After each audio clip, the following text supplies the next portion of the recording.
기록이 되어 있는 인물입니다.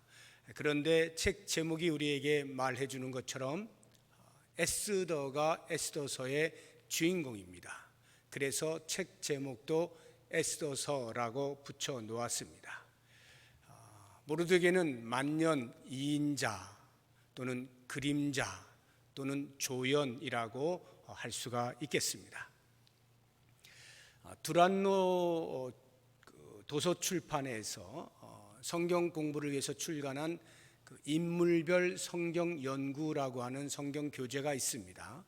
거기를 보시면 1년 12달 52주 매주 한 과씩 해서 52과를 떼어서 총 61명의 성경 인물들을 공부할 수 있도록 집필을 해놓은 것이 있습니다. 거기를 보게 되면 에스더라고 하는 인물에 대한 성경 공부의 과는 있는데 모르드게는 없습니다.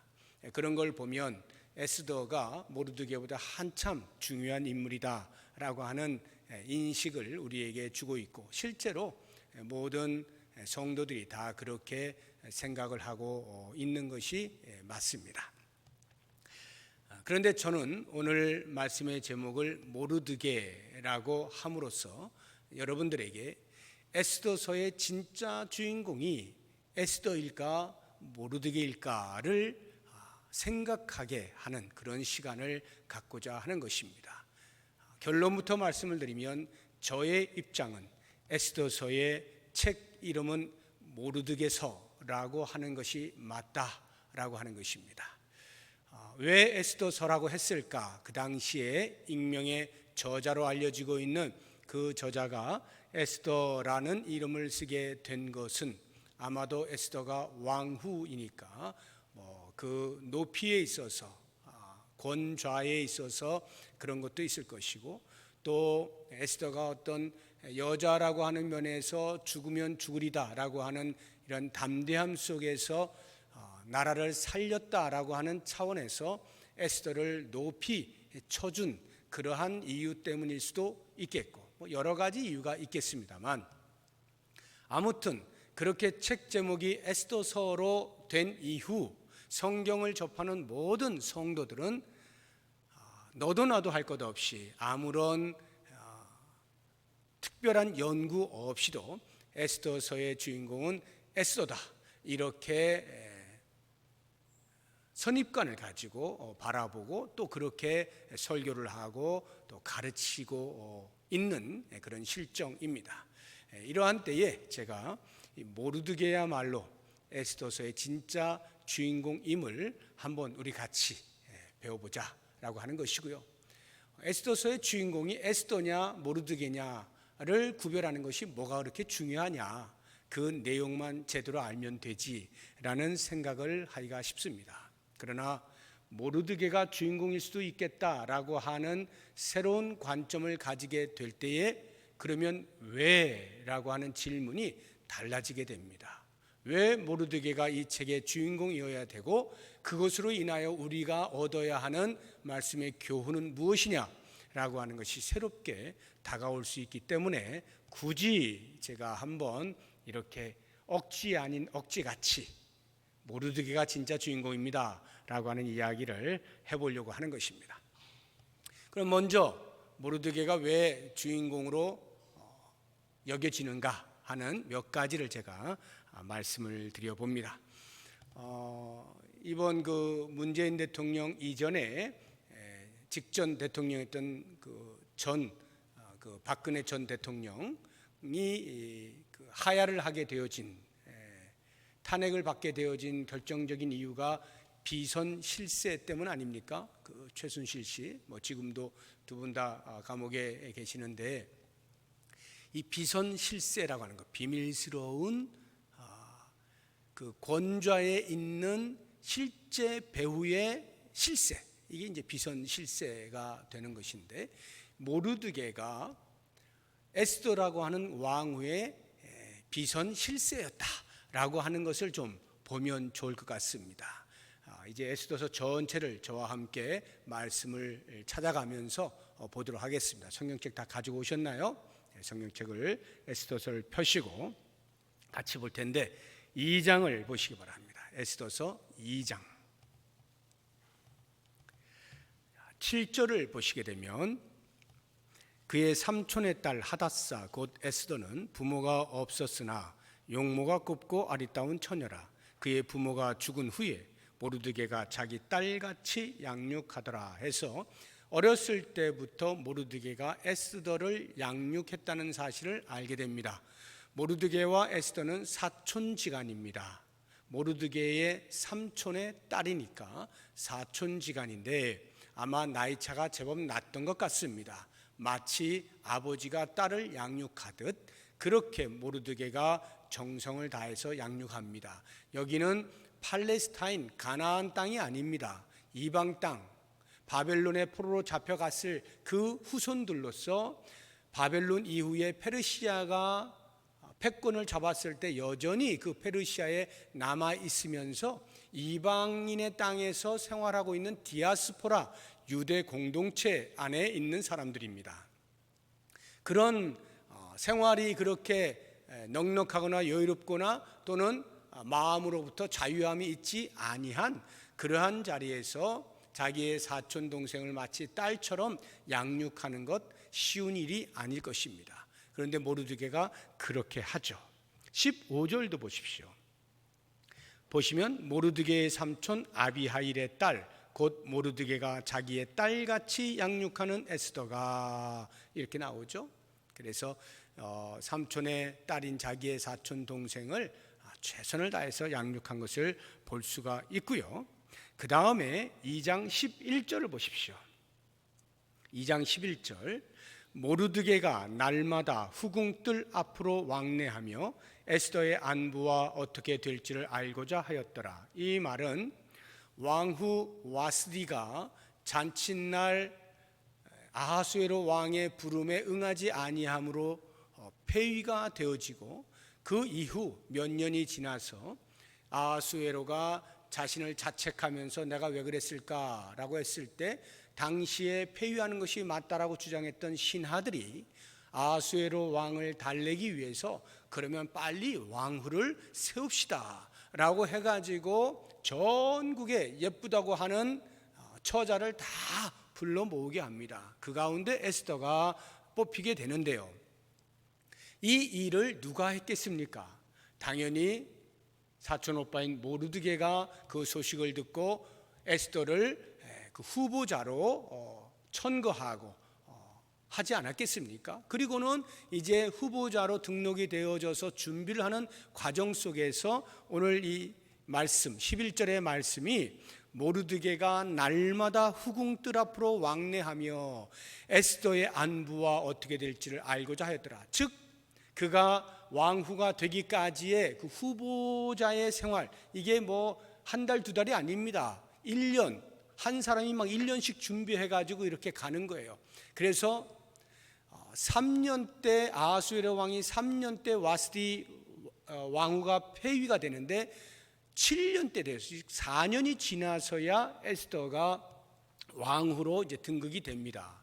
그러니까 오랜 세월 동안 물론 뭐 그 처음부터 계속해서 왕후를 찾은 것은 아닙니다만 적어도 막 1년씩 준비를 해서 후보자를 보는 거예요. 그 기간 동안에 모르드게가 에스더의 상황을 계속 모니터링을 했다, 살폈다라고 하는 것, 그것은 그만큼 아비의 심정을 가지고 에스더를 돌보고 있었다는 것을 금방 알 수가 있습니다. 뿐만 아니라 2장 10절을 보십시오.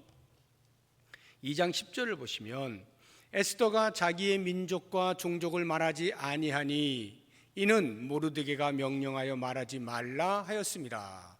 후보자가 됐을 때 나는 유대인입니다 라고 하는 것을 밝히지 말도록 오빠가 이야기를 미리 해둔 것입니다. 20절 보십시오. 2장 20절 에스더는 모르드게가 명령한 대로 그 종족과 민족을 말하지 아니하니 그가 모르드게의 명령을 양육받을 때와 같이 따름이더라. 철저하게 에스더는 모르드게를 의존하고 있다는 사실을 명백히 알 수가 있는 것입니다. 그만큼 에스더의 뒷선에 모르드게라고 하는 태산 같은 거인이 있었다 하는 것을 알게 됩니다.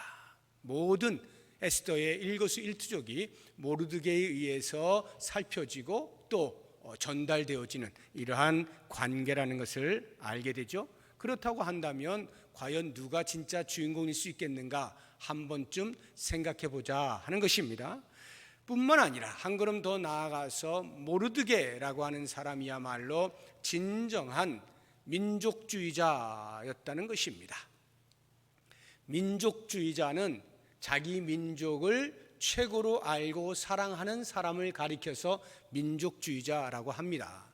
제가 외국에서 유학을 할 때에 저도 모르는 사이에 제가 민족주의자가 되어 있다는 사실을 알게 되었어요. 그 외국 사람들과 대화하거나 어떤 관계를 맺거나 하는 일들 속에서 대한민국이라고 하는 그 나라에 대한 애착심이 얼마나 커지는지 모릅니다.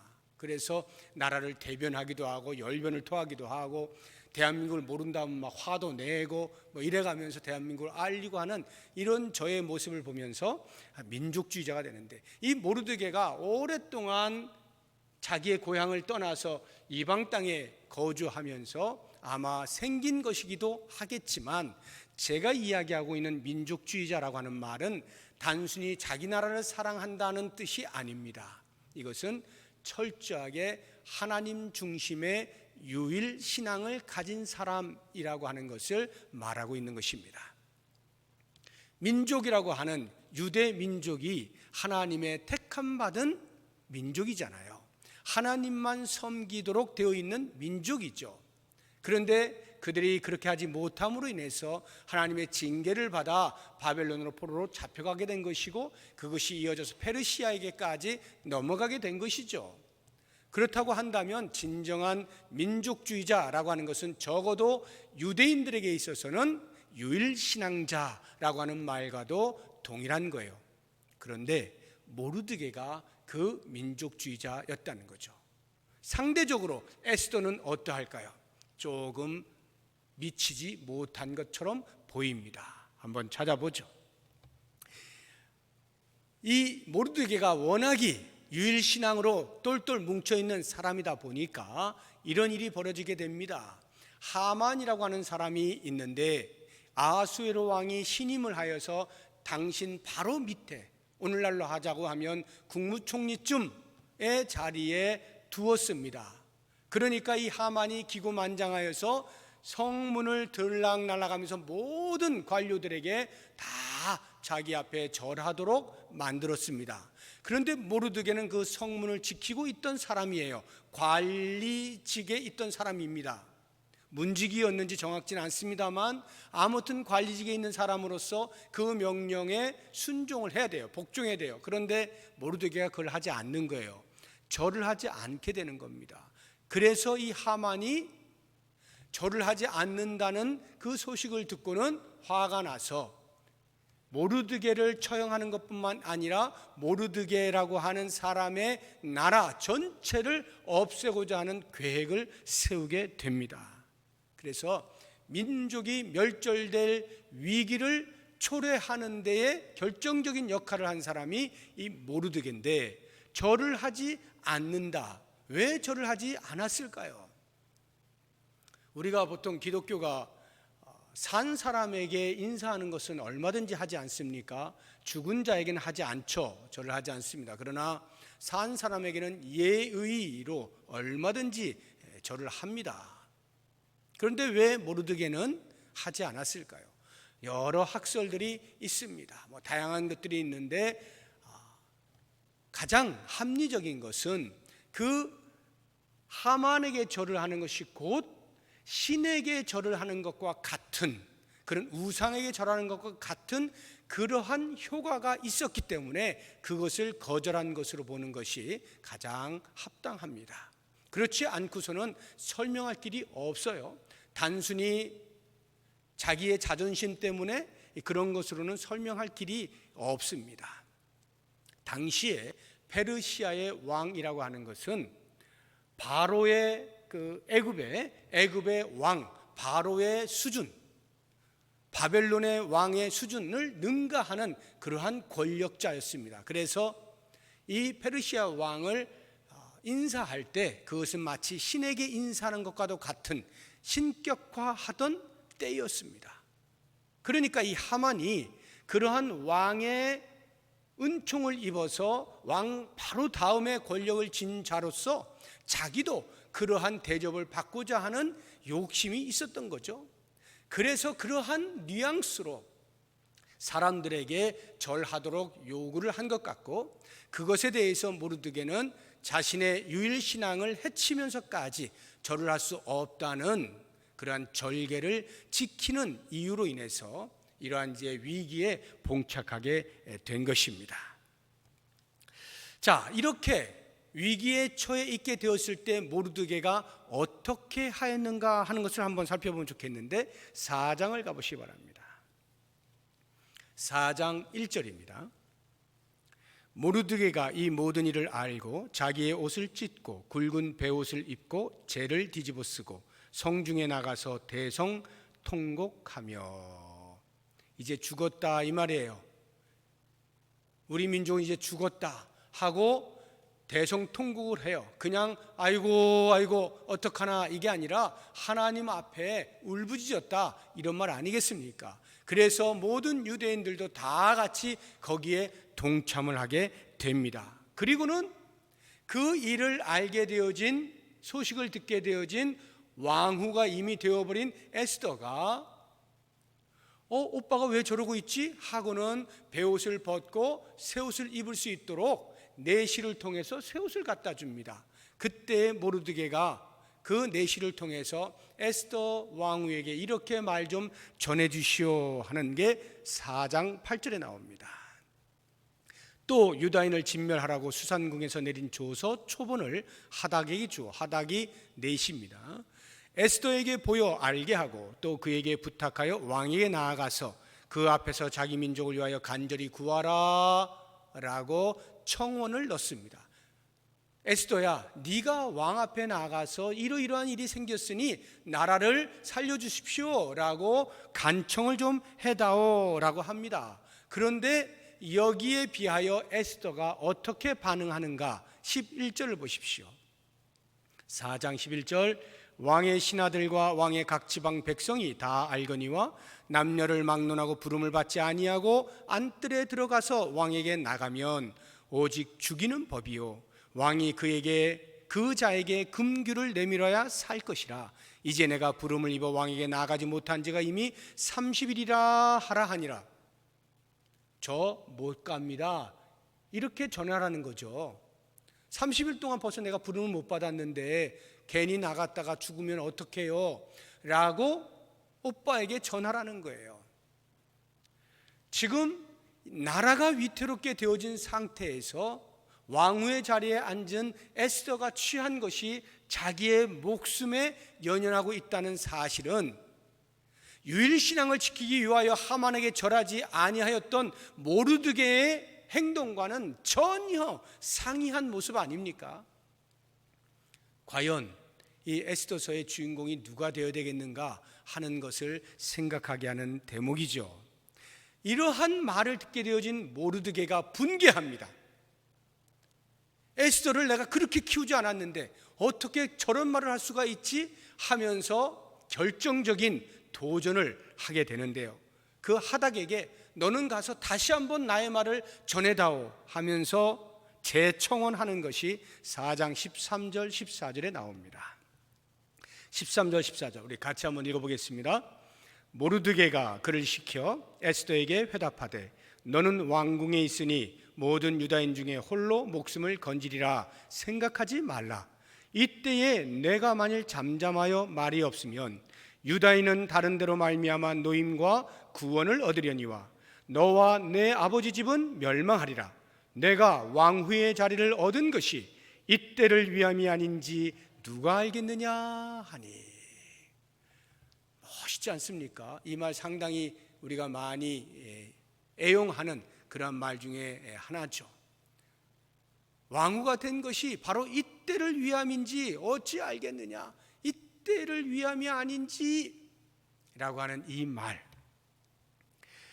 이렇게 결정적인 충격 요법을 썼을 때의 에스더의 반응은 완전히 뒤바뀝니다. 16절 보십시오. 4장 16절 같이 읽어보죠. 당신은 가서 수산에 있는 유다인을 다 모으고 나를 위하여 금식하되 밤낮 3일을 먹지도 말고 마시지도 마소서. 나도 나의 시녀와 더불어 이렇게 금식한 후에 규례를 어기고 왕에게 나아가리니 죽으면 죽으리다 하니라. 여기 에스더를 에스더 되게 만드는 유명한 말 나오죠. 죽으면 죽으리다.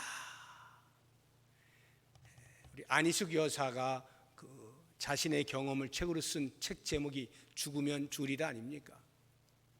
이 에스더의 심정으로 아마 안희숙 여사가 그렇게 했겠죠.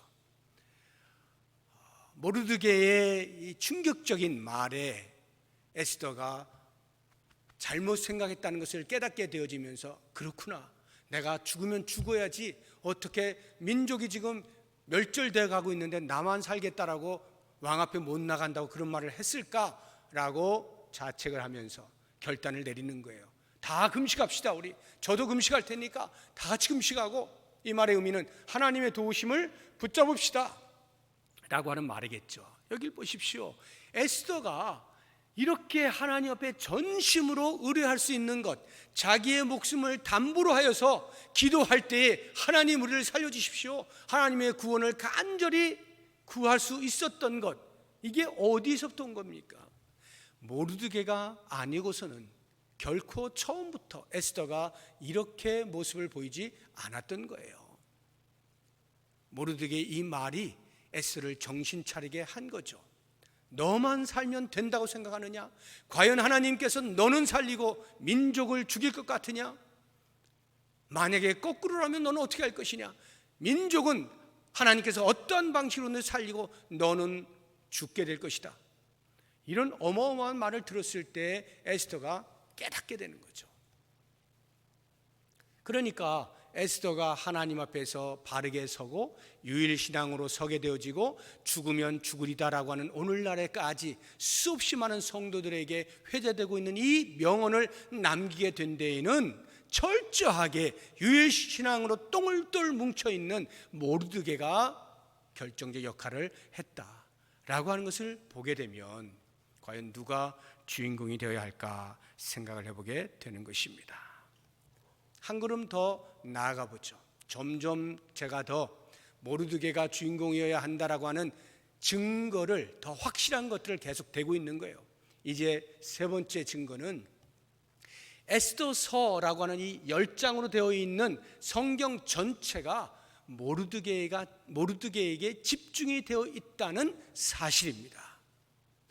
에스더는 왕후가 되었어요. 그래서 그 아하수에로 왕 앞에 나아가서 하만이 범죄자이라고 하는 것을 밝혀내고 이런 일들을 한 것은 틀림이 없습니다만, 그러한 일들이 일어나도록 한 모든 배경에 모르드게가 있었다는 것과, 그래서 모르드게가 얼마나 높아지고 있느냐라고 하는 것을 성경이 계속해서 말하고 있는 것입니다. 한번 찾아볼까요? 8장 2절 봅니다. 8장. 하만이 그 음모가 다 드러나게 됐어요. 그래서 모르드게를 매달려고 높은 만들어 놓은 장대에 하만이 달리게 생겼습니다. 그 일이 있은 이후에 아하수에로 왕이 하만의 모든 권위를 모르드게에게 물려줍니다. 8장 2절 보십시오. 왕이 하만에게서 거둔 반지를 빼어 모르드게에게 준지라. 에스더가 모르드게에게 하만의 집을 관리하게 하니라 해서 하만의 그 지위, 아하수에로 왕 다음 버금 왕의 권위를 모르드게가 받게 되는 것입니다. 15절 보십시오. 8장 15절.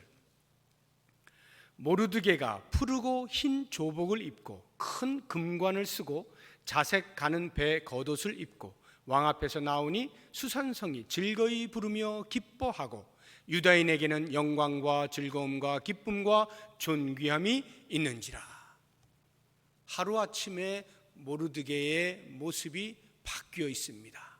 저 높은 곳에 가 있다는 것을 성경의 저자가 이야기를 해주고 있죠. 뿐만 아닙니다. 9장을 보십시오. 9장 4절. 9장 4절을 보시게 되면 모르드게가 왕궁에서 존귀하여 점점 창대하매 이 사람 모르드게의 명성이 각 지방에 퍼지더라. 계속해서 모르드게에게 초점을 맞추고 있다는 사실을 알게 됩니다. 오늘 우리가 읽은 10장 3절 에스더서의 전체 마지막 절입니다. 전체 마지막 절 누구를 언급하고 있는가를 보십시오. 10장 3절 다 같이 한번 읽어봅니다. 유다인 모르드게가 아하수에로 왕의 다음이 되고 유다인 중에 크게 존경받고 그의 허다한 형제에게 사랑을 받고 그의 백성의 이익을 도모하며 그의 모든 종족을 안위하였더라. 존귀하게 되어지는 일에 에스더를 언급한 적이 한 번도 없습니다. 에스더서에 에스더가 이렇게 훌륭한 사람입니다라고 언급한 것이 한 번도 없어요. 단 한 군데도 없습니다. 근데 모르드게는 이렇게 계속해서 모르드게가 어떠한 인물임을 부각시키고 있는 것을 볼 때 과연 이 책의 주인공이 누가 되어야 할 것이냐 생각을 해보자는 거예요. 당연히 모르드게 아닙니까? 이제 제가 마지막으로 제일 결정적인 증거 하나를 이제 말씀을 드리려고 합니다. 에스더서의 내용의 핵심은 불임절에 있습니다. 유대민족의 민간 절기 중에 하나인 불임절이 어떻게 해서 탄생했는가라고 하는 그 기원을 알려주는 것이 에스더서예요. 불임절이라고 하는 것은 이 불임이 푸르라고 하는 이 제비뽑기 할 때 그 제비뽑기를 푸르라고 하는데 프림은 복수형이에요. 복수형. 제비를 뽑는데 하만이라고 하는 사람이 유대인들을 언제 유대민족 전체를 말살할까를 위하여 제비를 뽑았어요. 그게 12월 13일로 뽑힌 거예요. 그래서 그날을 초점해서 모든 계획을 진행하고 있는 차에 모르드게와 에스더의 이 합작품으로 인하여서 하만의 음모가 드러나게 되면서 왕의 조서를 통해서 각 지방에 뿌려진 거기 때문에 그 조서를 철회하지는 못해요. 그러니까 왕이 머리를 쓴 것이 모르드게와 에스더에게 또 다른 조서를 써라. 또 다른 조서를 각 지방에 빠른 속도로 보내라. 그래서 유대인들을 치려고 하는 것들에 대하여 정당방위로 그들을 공격할 수 있는 조서를 꾸밉니다. 그래서 각도에 다 보내죠. 그리고는 바로 그 12월 13일과 14일 이틀에 걸쳐서 유대인을 공격하려고 했던 그 사람들 다 멸절을 시켜버립니다. 그런데 바로 여기에 이제 우리가 보아야 하는 것이 이 불임절이라고 하는 것이 생겨나는 데 있어서의 이 모르드게가 과연 어떠한 역할을 하고 있는가를 봐야 되는데, 모르드게와 하만이 지금 대치하여 있습니다. 하만이 모르드게 때문에 화가 나서 유대인 전체, 유대민족 전체를 멸절하려고 하는 계획을 세운 것입니다. 이것에 대하여 반항하고 반기를 들고 하나님 앞에 간구하고 왕에게 구해서 역전시킨 것이 바로 불임절입니다. 그렇다고 하면 이 모르드게와 하만을 잘 보시게 되면 모르드게는 유대인입니다. 유대인이면서 베냐민 지파입니다. 그런데 하만은 아각 사람이라고 소개가 되고 있습니다. 아각 많이 들어보시지 않았습니까? 아말렉 족속의 왕 이름이 아각이었습니다. 옛날 사무엘이 있던 때, 사울 왕이 왕으로 있던 때에 블레셋을 아말렉을 칠 때에 이 사무엘이 하나님의 말씀을 받아서 사울에게 명령을 합니다. 아말렉을 칠 때에 하나도 남기지 말고 전멸해라. 그 가지고 있는 모든 것도 전부 불태워버려라. 한 사람도 남김없이 다 죽여라. 이렇게 진멸할 것을 명령했거든요. 그런데 실제로 사울이 공격을 해서 승리한 다음에 그 아말렉의 왕인 아각 왕을 살려둡니다. 포로로 잡아요. 그리고 좋은 거 몇 개를 취합니다. 뭐 양토실토실한 거 취하고 뭐 이렇게 취해요. 그 일로 인하여 사무엘에게 꾸짖음을 받고 왕에서 네가 이제 폐위될 것이다 라고 하는 예언의 말씀을 듣게 되죠. 바로 여기를 보시게 되면 모르드게와 하만의 이 대립구조라고 하는 것은 위로 거슬러 올라가서 베냐민 지파라고 하는 사울 왕이 베냐민 지파거든요. 그러니까 사울 왕을 이미지화 시키는 거예요, 모르드게가. 그런데 이 하만은 아말렉의 아각 왕을 이미지화 시키고 있는 거예요. 그 옛날에 사울 왕과 아말렉 왕 아각이 전투하던 그것을 그대로 재현시켜 보여주고 있는 겁니다. 사울 왕이 만약에 하나님의 명령을 따라서 아말렉을 완전히 진멸했다면 이 구도는 생기지 않겠죠. 그때 끝나버렸으니까. 그런데 살려두는 일로 인하여 지금에 와서도 오랜 세월이 지났음에도 불구하고 모르드게는 다시 그 아말렉의 후손인 이 하만과 대치하는 상황 가운데 있게 되었다 하는 것을 알게 되는 것입니다. 거기에서 한 걸음 더 거슬러 올라가게 되면 모세 시대로 갑니다. 모세 시대로 가게 되어지면 모세가 이스라엘 백성들을 애굽에서 데리고 나와서 광야 생활을 하는 중에 르비딤이라고 하는 곳에 머무르게 되는데 그 르비딤에서 아말렉군과 전쟁을 하게 됩니다. 여기에 그 유명한 여호수아가 등장을 해요. 모세는 산 위에 올라가서 손을 들고 기도를 하고 여호수아는 밑에서 칼을 들고 전쟁을 하는 것입니다. 아말렉군과 전쟁을 하는데 모세가 손을 들고 있으면 이기고 손을 내리면 지는 신기한 일이 벌어집니다. 그래서 아론과 훌이 모세의 양쪽에서 손을 붙들고 계속 기도하게 함으로써 여호수아가 전쟁에서 승리하는 사건이 있습니다. 그때에 하나님께서 모세에게 말씀하신 것이 있어요. 한번 찾아볼까요? 출애굽기 17장을 한번 찾아보십시오.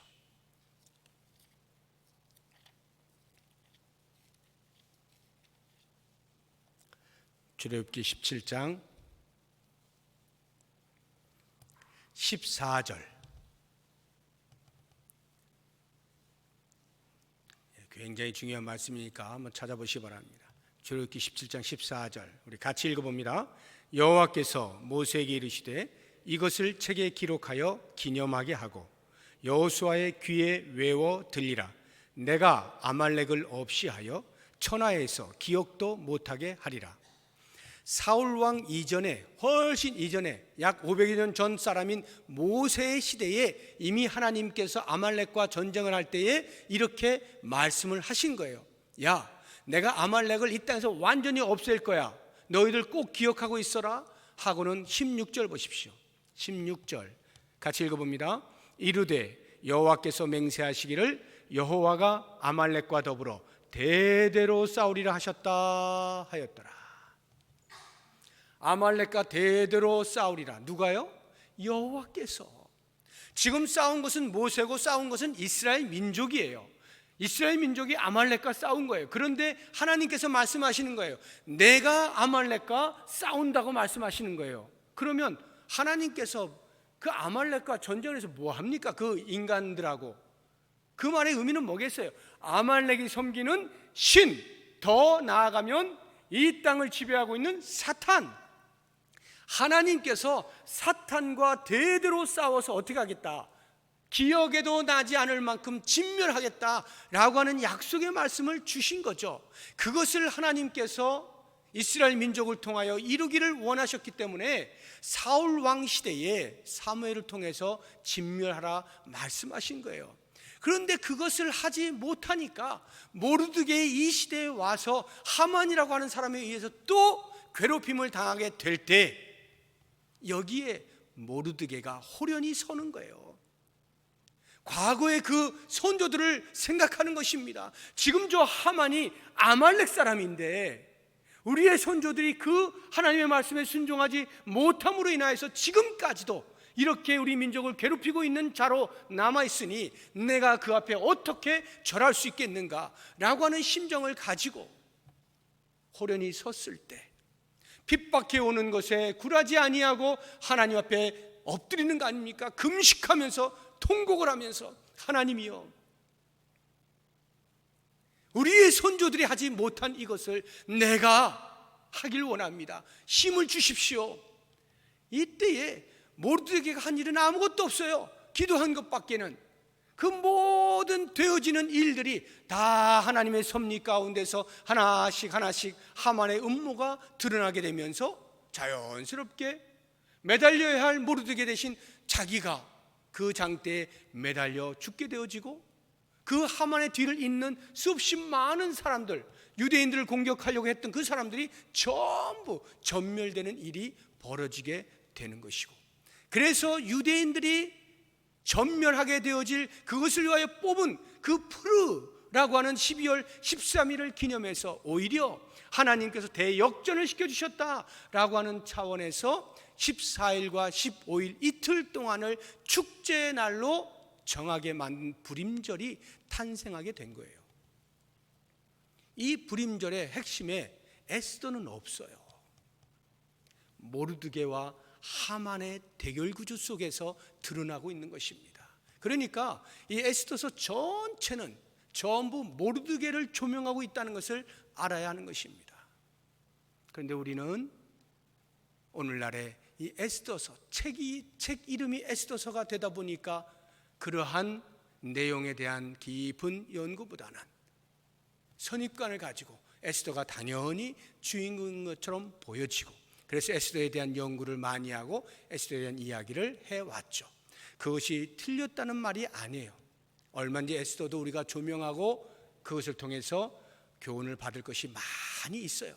그러나 정작 이 에스더서의 주인공은 모르드게다라고 하는 새로운 관점을 갖게 되면, 그 다음에 제가 뭘 이야기하려고 하냐면 우리의 인생살이가 그렇다는 거예요. 항상 첫째가 좋은 것만은 아니다는 거예요. 항상 앞에 이름이 걸려 있다고 해서 하나님께서 그 사람을 최고로 사랑하는 사람이고 칭찬하는 사람이고 높은 곳에 세워준 사람이다 라고 생각할 필요는 없다 이 말이에요.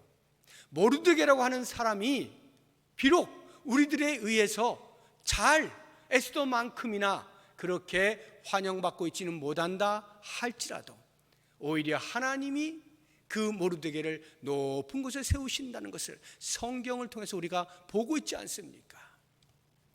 이 땅을 살아가는 동안에 우리가 성도로 살면서 때로는 우리의 이름이 걸려지게 되고 아니면 아무도 모르게 우리의 신앙의 삶을 살아야 하는 경우들도 있어요. 그런 것에 신경을 쓰지 말아라. 이게 지금 제가 하고 싶은 말이에요.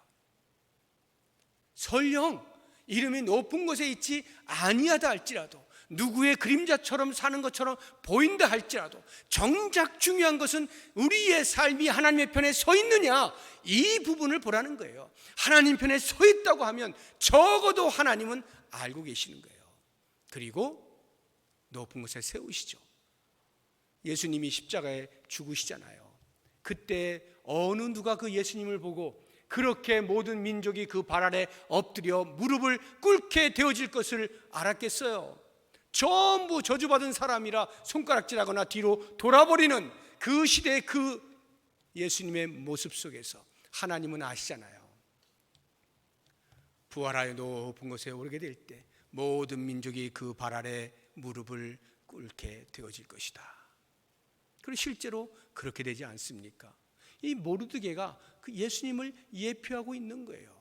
그렇게 볼 때 우리의 삶은 에스더라고 하는 그 직위가 주는 사람들이 모두 알고 인정하는 그 자리보다는 오히려 실제로 하나님 중심의 신앙을 올곧게 가지면서 하나님께서 인정하시는 그 자리를 지켜내는 것, 이것이야말로 우리가 추구해야 되고 우리가 바라야 되고 그것이 가치 있는 자리요, 의미 있는 자리다라고 하는 것을 인지하고 그렇게 살아가기로 다짐하면서 하나님께 영광 돌리는 우리 모두의 삶이 될 수 있기를 주의 이름으로 축복합니다.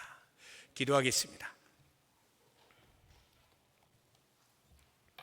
하나님 아버지, 우리의 삶이